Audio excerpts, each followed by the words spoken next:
blown over Holmes Road. So Yeah.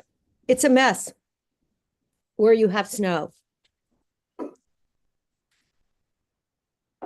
had, So is Commissioner Chang on? he wasn't, he'll be back. So it's a mess where you have. You have that on.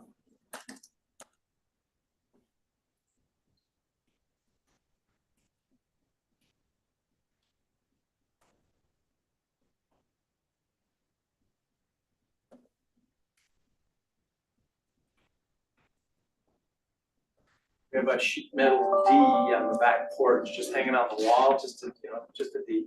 But it came off in the middle of the night. We thought, uh-oh, that was bad. Something really broke. It was just a metal D bouncing around the back porch. It sounded like something really bad happened. So I'm not, Commissioner Chang's having trouble getting over to the. I just emailed him again just now.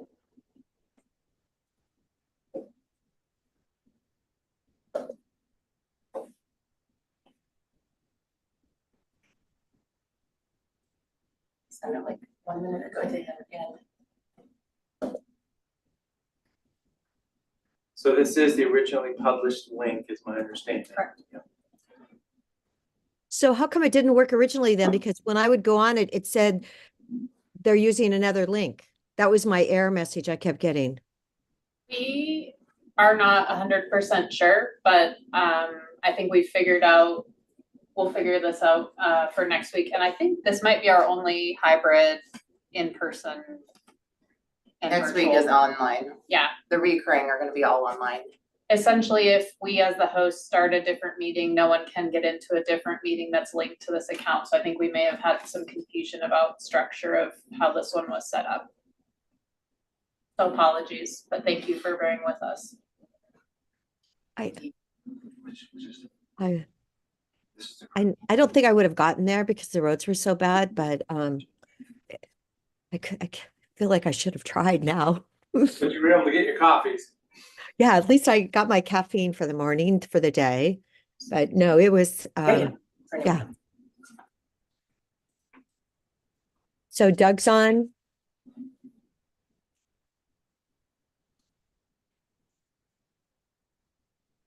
Yes. Yes, I'm on. So Doug, I printed up that bill from Jeff Helfrich and regarding Measure 110. It's what, 76 pages or something, LC 61. Have you seen it? I think you're on mute.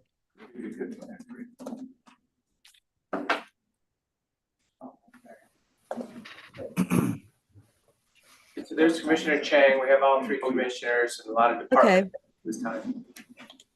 Wonderful. So I'm introducing myself as Patty Adair Chair out in Windy Sisters. Do we want to go around the room now? And introduce yourselves, please. Can we lead us off, Dave? Dave Doyle. Whitney Hale, Deputy County Administrator. Nick Leon, County Administrator. Tony DeBoom, Commissioner. Jen Patterson, Strategic Initiatives Manager. Steve Dennison, County Clerk. Erica Crop, Deputy County Administrator. Robert Tintel, Chief Financial Officer. Elizabeth Tate, County Auditor. So on our screen, I can lead right now. So Holly, Hi, Holly Harris, Behavioral Health Director. Kevin Moriarty, Kevin Moriarty, County Forester. Chris Doty, Road Department. Tom Kuhn, Tom Kuhn, Public Health. Commissioner Chang. Oh, Gil Chang, Deschutes County Commissioner. Jeff Hines, Jeff Hines, Deschutes County Fair and Expo. Lee Randall, Facilities Department. Sarah Crossway, 911. Kathleen Hinden, Kathleen Hinman, Human Resources. Peter Katowski, Community Development. Evie Holcomb, Community Justice. Tanya Mahood, IT. and that's who's on our screen here. Oh, great. All right. Doug Riggs is with us, yeah. Okay, Doug, do you want to take it away then? Yeah, good morning, everyone. Glad to hear it's snowing in the Cascades and over there. Water is good, so we like snow, right? It's supposed to start snowing here tonight, and I'm in Newburgh, so we'll have temperatures in the teens overnight and into tomorrow. So snow is good. We like snow. It's been a busy, really busy 2 days in the Capitol. They were able to get through most of what they wanted to get through. They've turned some of today's afternoon meetings into remote meetings. So for instance, if any of you were planning to come over for the afternoon, 12:30, 1:30, and 2:30 hearings, do not do so. It'll all be remote. But they are proceeding with the morning Ways and Means Committee meetings, as well as the 11:30 Behavioral Health and Healthcare Committee in the House. So those will take place. The snow's supposed to come in this evening sometime, and temperatures get below freezing about 4 or 5 o'clock. So far it's safe to drive. So we're all, motoring along. Anyway, really busy week. I thought this first meeting might be a good opportunity to just kind of refresh everyone what we're looking at for 2024. As you recall, last session was a long session, so we went until the end of June. This year is a short session, 35 days, starts on February 5th. Will be over the middle of March. Typically, they finish a few days early, so they have 35 working days to complete their agenda. But I can't remember a short session that has gone all the way to the very end, unlike the long sessions, which used to go beyond the end. So I'm optimistic we'll be out by the second week of March. So that'll be encouraging. The challenge that a short session presents is that a bill referred to a committee, for instance, let's say a bill goes to the House Behavioral Health Committee, it has 8 days to pass. So it used to be that they would start their hearings the very first week of the session. So they'd introduce all the bills. You'd see all the bills on day one, for that first day in February. We were all frantically trying to read through several hundred bills overnight, frequently not getting much sleep the first couple of days. And then they'd have to have initial hearings and then work sessions. What they've done the last 3 years, at the advice of a number of us, is they've started the hearing process in the November legislative days, December, and continued those hearings into January. So by this point, any bill that probably will move in February has already had a hearing. So I'd say if a bill has not had a hearing yet, the chances of it passing are slim to none, depending on the bill. So if you look at the bills that were heard in both this last couple of days as well as 2 months ago, those are probably the bills that they're going to move forward on. Now, there are some exceptions. The Ballot Measure 110 bill has not been released. We know some details, but we don't know everything that's in it. But that's one of the 3 big topics in the legislature. So that's kind of the overall situation. They have to pass a bill out of a committee within the 8 days of the convening of the session. So the session will convene on the 5th, and then I'd have to look at my calendar, but basically by the following Thursday, the bill, except for very minor circumstances, has to be out of the committee of origin, headed either to the floor or to Ways and Means. The second issue that we're going to face this session kind of overall is this ongoing fear on the part of the Ways and Means Committee that we're going to slip into recession, that revenues are going to fall, that our economy is going to collapse, and that we're going to have no money. And that has been the talking points of the Ways and Means Committee for the last year and a half. It continues to be the talking points, in spite of the fact that unemployment continues to remain very low, and businesses continue to hire. So that, to me, does not make an awful lot of sense. But I think the default of the Ways and Means Committee is to tell legislators, sorry, we're broke. We have no money. We can't spend any money. So there will be some balance of spending no money and spending as much money as individual legislators want to spend. In Central Oregon, every one of our legislators has fiscal asks. We, as the county, are participating in fiscal asks, for instance, community corrections. Hopefully some of those get through because they're, in many cases, they save money in the long term. So that's kind of an overall perspective. Specifically, there are 3 main issues that will be covered in this short session. The big issue that has been on everybody's plate is housing and homelessness. That continues to be an issue. The governor has proposed a $600 million package. I do not believe that that is going to be the starting point for what the legislature is going to pursue. I think there are elements within that package that will be considered, but both the Senate Committee on Housing and the House Committee on Housing and Homelessness have their own approaches. I also don't believe that they're going to have a $600 million package as the governor has requested. It might be 350 million, might be 400 million, but I don't believe that Ways and Means is going to fully allocate $600 million. Part of that is because there's so much money unspent at OHCS and elsewhere. The process of allocating money that was appropriated in 2023 and even 2022 is still ongoing. So there's a lot of money in the pipeline that hasn't been expended. There are some exceptions to that in the housing area. Infrastructure for housing, I think, is going to be a key. I believe that there will be a fairly large infrastructure revolving loan fund set up along the lines of Representative Pam Marsh's bill last year. I sat in the hearing yesterday on that proposal.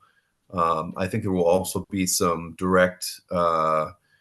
accelerated direct grant programs, especially to cities that have land within the UGB, an identified and approved land use plan for that property, as well as a good estimate of the infrastructure costs.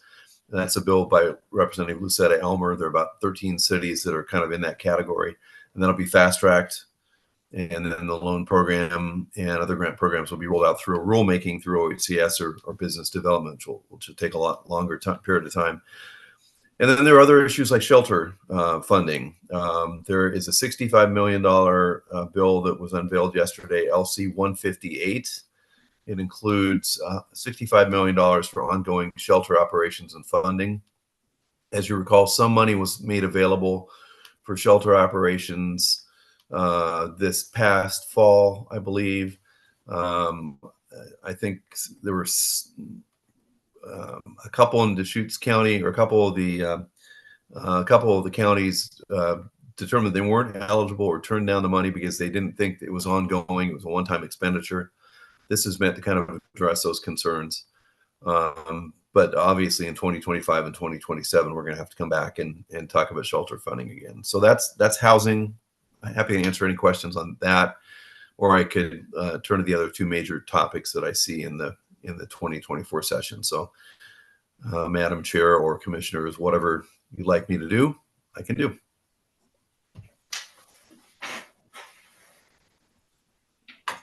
Doug, according to a letter, an email came out, an editorial from the Bend Bulletin, that we've already spent, what, $265 million on Measure 110 treatments.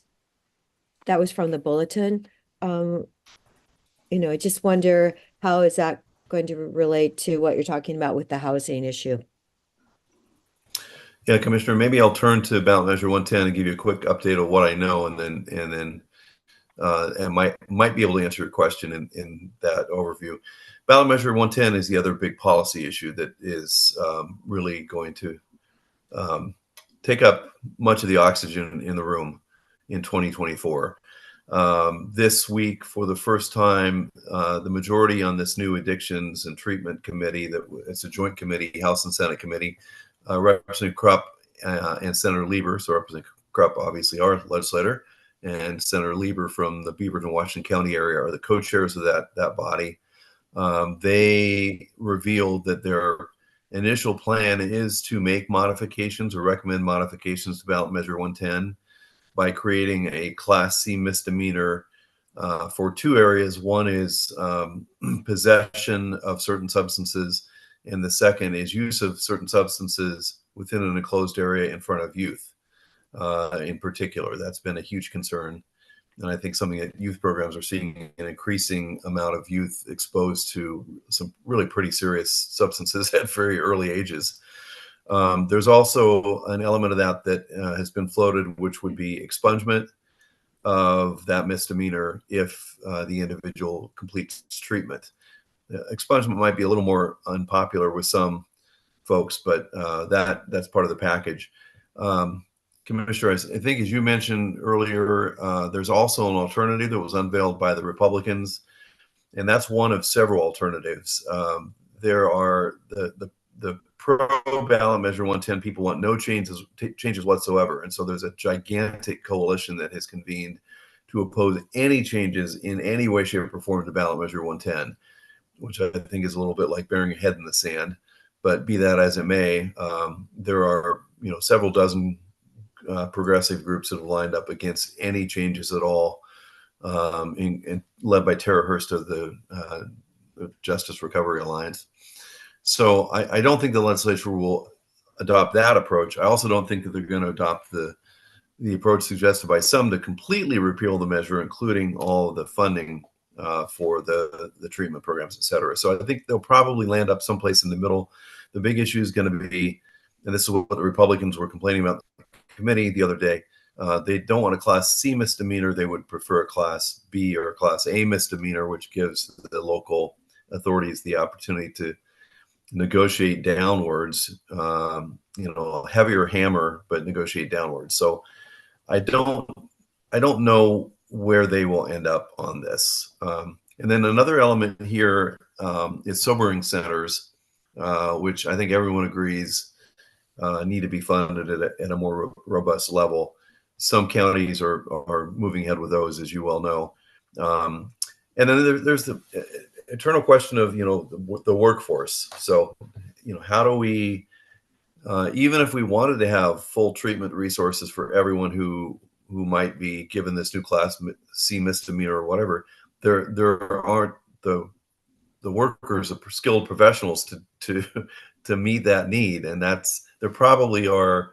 There's more of an awareness that we need those skilled professionals. I'm not sure that there are any more skilled professionals today than there were a year ago, but we really need to develop those pipelines to be able to meet the growing needs. So housing and ballot measure 110, I think, are going to be the two big policy issues that will take up most of the attention in the room.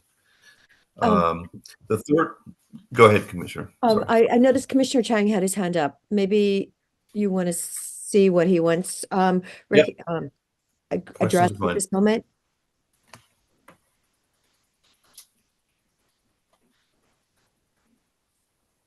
I wanted to ask about housing before, but now that we're on to this, I would like to ask. So there was a comprehensive package that was proposed by LOC, the sheriffs, the DAs,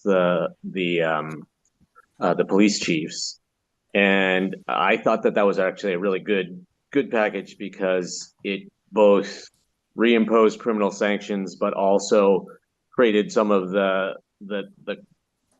capacity and the pathways into treatment that were needed to really, to make the restored criminal sanctions work. I mean, if you say, well, we want to have enforceable crimes again, so that we can drive people into treatment, and we have this whole pathway, this whole setup to get people into treatment and support them through treatment. That's one thing. But if you just say, well, we want these to be crimes again, because we want to send people to jail the way that it worked before. I mean, I don't think that that's a very useful approach. So,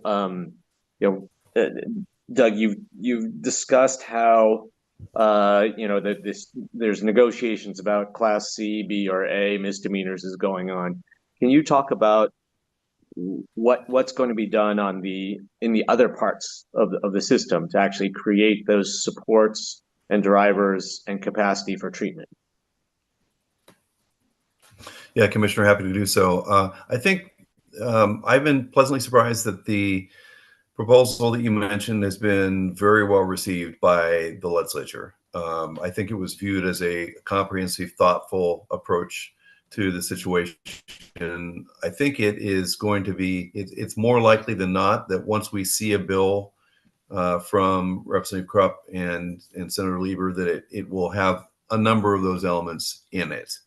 So I'm optimistic that has been well received and will be kind of hopefully be used, and we'll see more of it in there than not.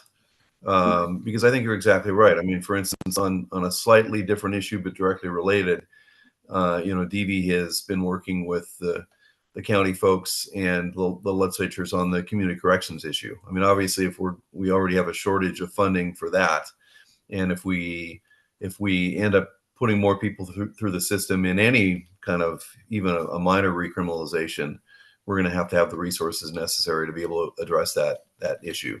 So if they expect an effective response to changes in ballot measure 110, it has to be a thoughtful kind of overall approach. And I talked to Representative Krupp yesterday briefly about this, and he's got a lot on his plate, but he took a few minutes to chat with me.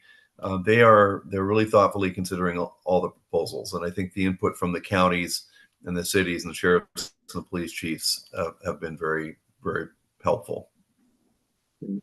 And I mean, many of the things that were proposed in that bundle, that comprehensive approach, were going to be pretty big dollar items. So is the committee also in a place to be able to propose the levels of funding that are going to be necessary to actually really implement a comprehensive, cohesive approach? Yeah, Commissioner, I think that's a very good question. I think that the leadership in Ways and Means are going to prioritize these two areas that I've talked about: housing and homelessness, and then ballot measure 110. So I believe that there will be a fairly significant investment in those areas at the end of the day. What that may mean is that other requests for funding slip off the table. But at least in these two areas, my guess is at the end of the day, we end up with a fairly significant investment in both of those areas. Thank you, Doug. Yeah. That might kind of segue us into budget issues. May I? Yeah, go ahead. Sorry. Sorry, I had a I'm hand not seeing up. all the. Yeah, go ahead. I just want to express a little skepticism about funding. I'm sorry. But I think that I honestly, the amount of dollars required to actually pull off what's proposed in the League of Oregon Cities proposal, which is really solid, and I know the county supported it. I have a hard time imagining that actually occurring. And if it doesn't occur, the effect of this action will be to recriminalize without adequate resources. So I'm saying that internally for this group. I know that I cannot go down to the legislature and testify to that because of the position we've taken on that proposal, but I just am expressing some deep concern about putting people back in jail without meaningful investment and pathways out of addiction. And I'm not convinced the funding is going to come through. And I worry about the vehicles that it comes through to us. So if it's coming through the OHA, which is really struggling to manage even the current investments in the addiction system, I'm not sure what that looks like. So I'm just, for this group as an internal meeting, I'm saying I'm waiting to see the proof in the pudding. I'm not convinced. And a lot of people going back to prison or jail with nowhere to go afterwards isn't going to fix what's happening in our communities right now. They can die in prison too, and they do, and in jail from overdose. So sorry to be a downer, but.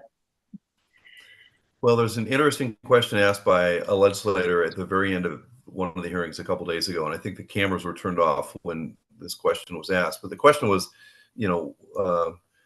we know what the cost of some of these proposals are, but how much money is still sitting stuck at OHA? And a great example of this is House Bill 2349, which was the behavioral health workforce funding, $139 million plus the Medicaid match, passed in June of 2021. That bill was passed in June of 2021, signed into law in August of 2021. And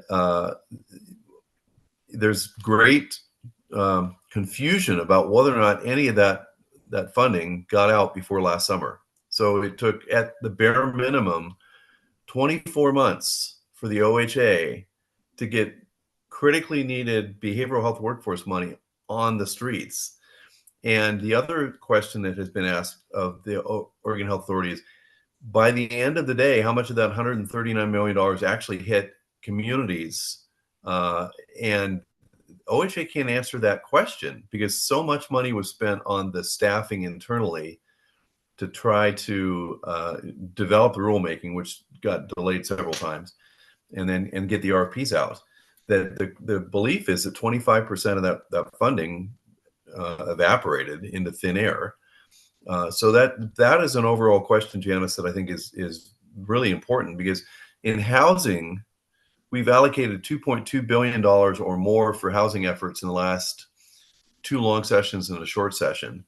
And there's somewhere upwards of close to $1 billion that is still sitting someplace in state accounts that has not been allocated. So it's both the question of, can the legislature come up with enough money, but also, even if they do come up with enough money, can the agencies get it out to communities in a more efficient way? And there's a growing, this is a bigger issue, so I'm digressing a little bit, but there's a growing discussion among especially new members, both Democrats and Republicans in the House, and reforming the budget process, because the budget process is, the budget allocation process is really broken right now. So, well, anyway, and this is a good long-winded.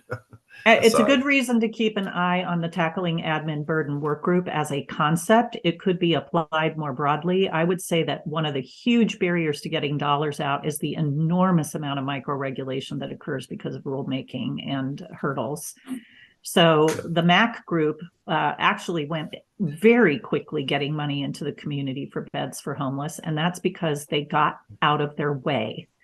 And they let the Office of Emergency Management help handle some of that. And that's a group that knows how to do things fast that matter. So we've got some lessons to learn about how to respond to crisis. Yeah, good anyway, point. Yeah, sorry. So one thought, priority for Measure 110 and the Sheriff's and DA proposal, AOC is basically looking at parts and pieces of that and really putting some meat on the bones, trying to move them forward. So that's really valuable. Janice, I understand, the concept of it's a big ask, obviously, but then that brings us back into housing and homeless, and then so I conclude that for the legislature to look for opportunities to invest in housing production, which, remember, that was the high priority also. But housing production means a vibrant economy, which means payroll, which means state taxes, so we can spend money on this also. So, when we think of funding, the current, homeless stabilization and, the whole path, let's remember just housing capacity is going to be so valuable for everybody also.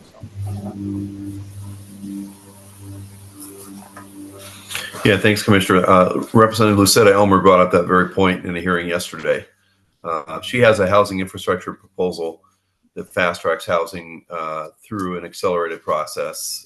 It fast tracks infrastructure, but she's still for workforce housing, but she still talked about the need to keep those jobs in existence so people can afford housing as well. The whole system's based on payroll.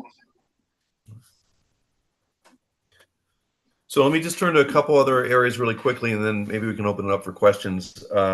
There's some county-specific issues that we have been discussing over the last few months. One is a concern about the way that the ADU Senate Bill 644 issue was drafted by Legislative Council. So there's some clarity that we probably could use on that issue. We're still looking for a vehicle to see if there is a vehicle even in 2024. There may not be. The deadline for submitting legislative concepts was September, so got that was a little late to get in. But the good thing is that the maps haven't been finalized on that, so we might have a little additional time. So that's one issue.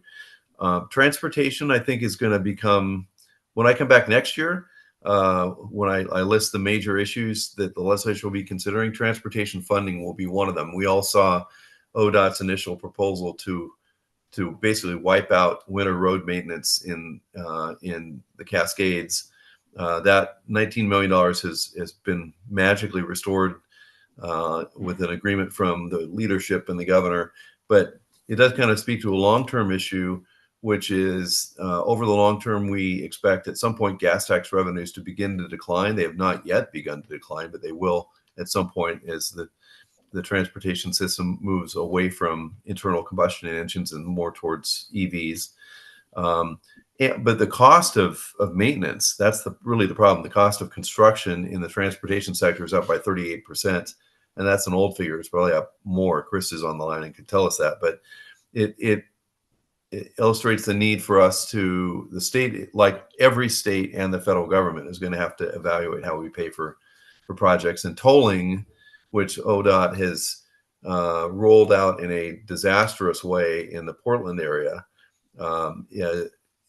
and in a way that I think is designed to lead the voters to kill tolling overall, may not be the magic bullet. So transportation funding won't be a huge issue except for a discussion on tolling in 2024, but fasten your seatbelts, Chris, in 2025, it'll probably take center stage. Water continues to be a big issue. There continues to be great dissatisfaction with the WRD's failure to listen to local voices like the our Deschutes Basin local voices. Lots of people urging that the department support what they've been supporting for a long time, which is place-based planning, give localities the opportunity to address concerns and issues. So that's another issue that'll probably come up. And then there are probably about a dozen more that I've failed to mention that I'm hoping we can, if you guys are hearing anything from your counterparts or your associations, that would be good to share this morning. So I think I'll stop talking and turn it over to any of you. I think there's 10 to 40 inches of snow coming on the east side of the Cascades this weekend, which whatever the acre feet equivalent is, it's quite a bit. Like snow. Yeah. Doug, that's because you're over there and not over here. We like it. No, we love our snow. They were just a little late doing Holmes Road this morning, though. Oh my gosh. I always know it's a good sign when the road crew is out there. Thank you very much, Chris. Do you have anything you want to add this morning? Doug, you mentioned that there might be, that there's commotion over at Water Resources Department. You also mentioned that if there hasn't been a bill yet, then there's not going to be a bill this legislative session. So is there anything floating around out there on these groundwater issues?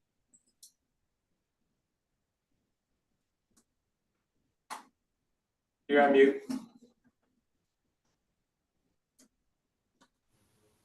There we go. Commissioner, thanks for the question. There are lots of discussions going on between the two chairs of the committees in the Senate and the House and the governor's office and the Water Resources Department about this issue. So there isn't a lot of clarity at this point. There was a long hearing that ran well over time yesterday, and so they end up not getting to some of the water issues.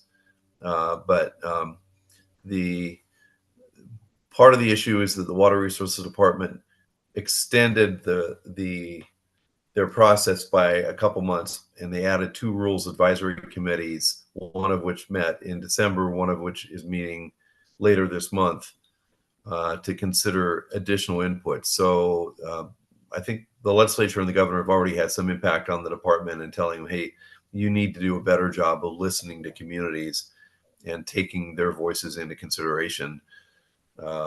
But they're still on track to approve the final groundwater rules in March or April, I believe. So we'll see what the legislature might do. There isn't a specific bill, but there are some bills with relating to clauses that they could snag if they chose. Yeah. So on a different topic, kind of commissioner updates, we've got capital asks from Core 3 for 21st Street in partnership with the city of Redmond. That's the next road out to the east, southeast. And then also that would be supportive of a future RV park opportunity. But also there's another entity out there, the Heart of Oregon Corps is going to be asking for money for their campus. So this is just for everybody to understand. I just saw 3 capital asks in the very small geographic area of Southeast Redmond, which is wonderful. But the RV park ask I heard was $6 million. Heart of Oregon Corps is asking for I don't know how much. And then Core 3 was like $2.5 million too. So we'll have an opportunity to help coordinate these asks, prioritize and advocate for, because there's gonna be a lot of money asks. And that's capital.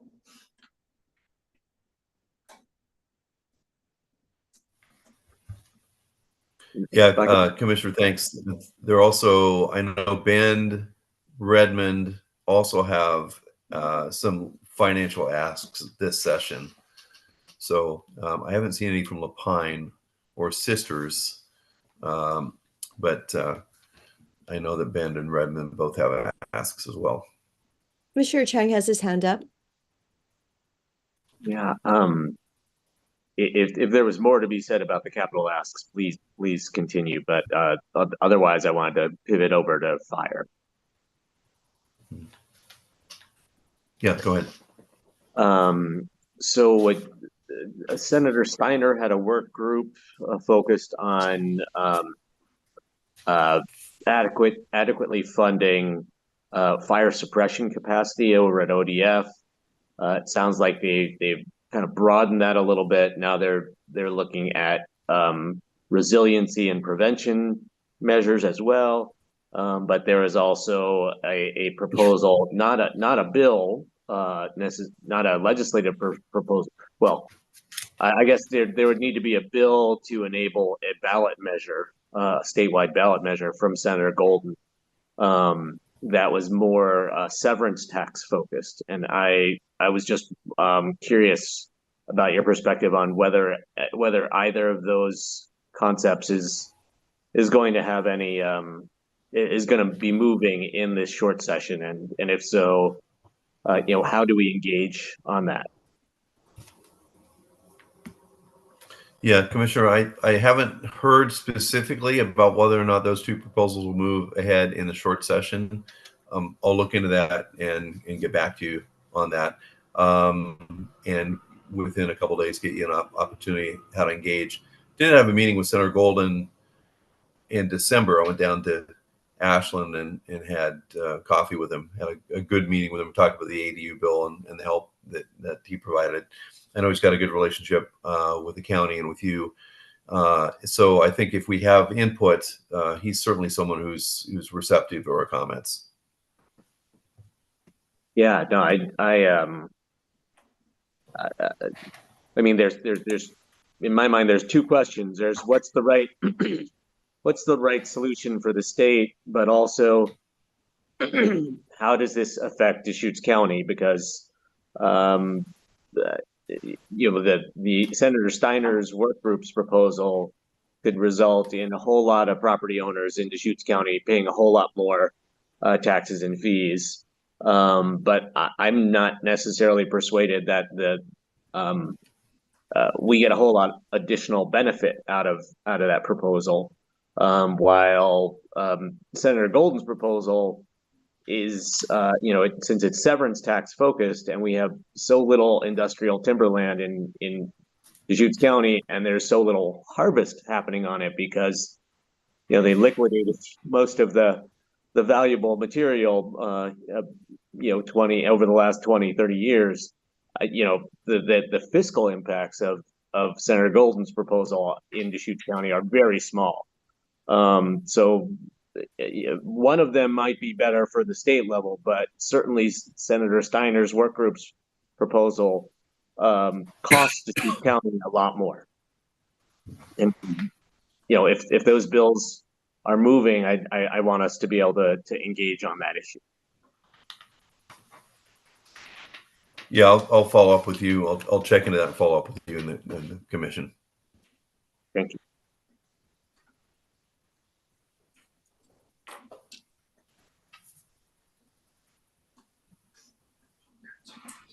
So I'll just acknowledge being in the room here. We've got department heads. We were scheduled for just this hour. Is that correct? That's correct. Yeah, so we're about 2 minutes, we started 15 minutes late.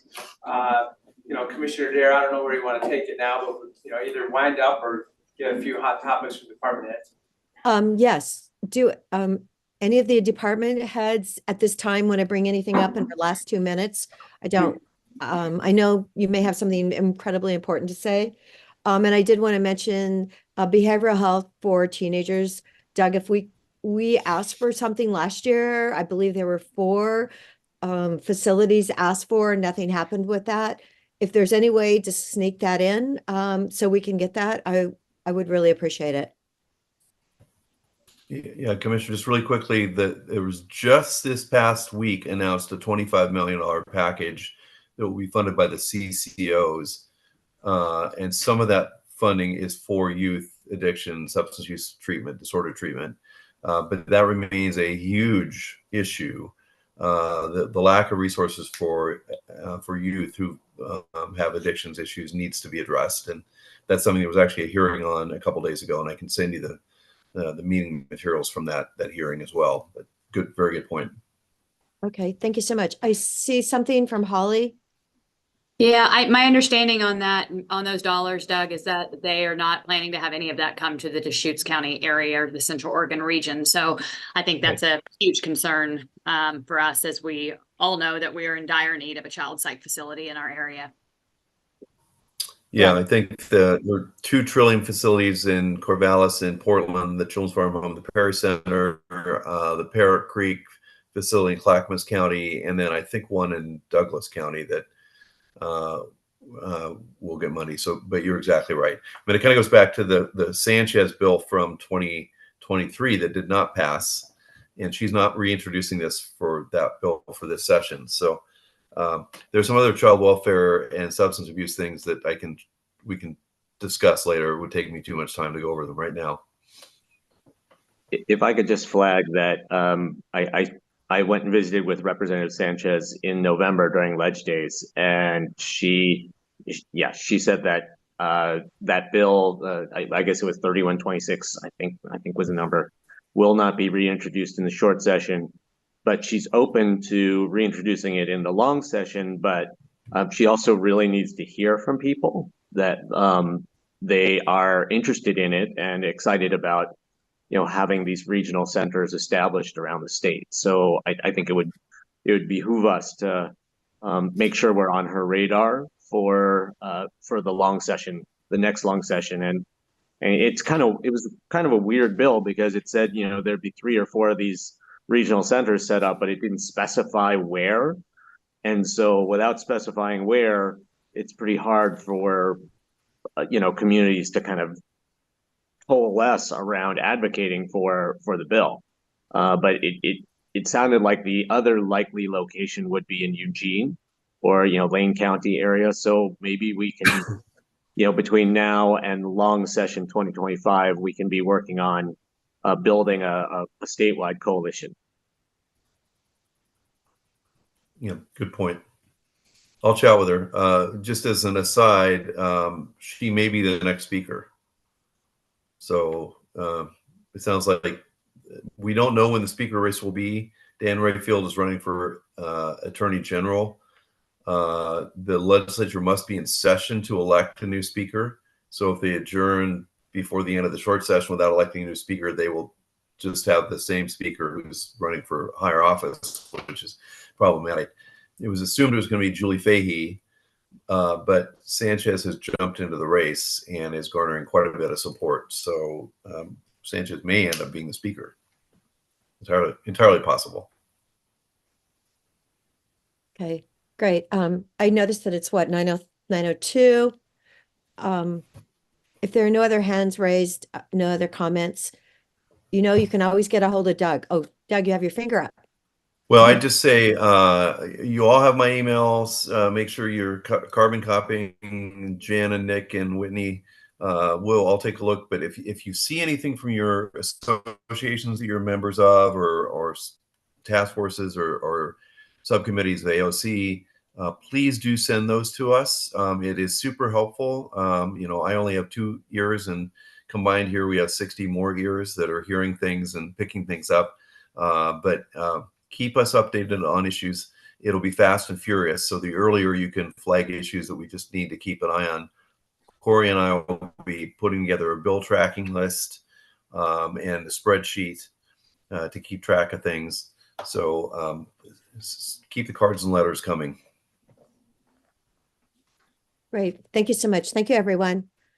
We'll see some of you at 10 in Redmond. So thank you. Have a good morning, and let's stay warm enough this weekend.